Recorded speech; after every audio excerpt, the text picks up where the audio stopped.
You can basically afford anything you want now. What was the stupidest thing you ever spent money on? Gosh. So I made a ton of money in my early 20s, one of the youngest people in the world to do it, and I still don't fly first class tickets. I think it's a waste of money. There's a lot of things that as you make money, you start to experiment and see, why people do that. And the reality is, like, when you're traveling, you're trying to get to point A to point B with the minimum amount of sleep that your system can take and be productive the next day. And I sleep poorly on planes, so I would much rather fly a business class ticket, get there, go to a good hotel, crash and sleep, instead of just spending twice as much on a first class ticket. So I still don't do it. Yeah. And I think it's a waste of money. The best part of making a lot of money is that you can actually buy time.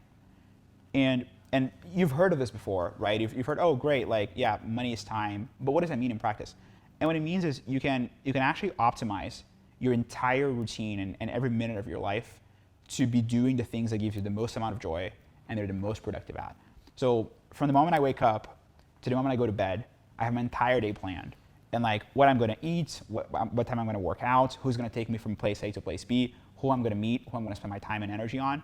And at the end of the day, one of the things that I really believe in is, like, there's a quote that I really like, which is, life is a picture, but you live on a pixel. And you live in the pixel, which is the day of today, this Tuesday that we are in today. This is the day that we live in. But when you think of the fullness of your life and you think about what you're actually accomplishing, it's a combination of a lot of Tuesdays combined. So what do you do on a Tuesday that makes it count? And I think all the micro decisions that you have to make of, like, what am I gonna eat? Is it healthy?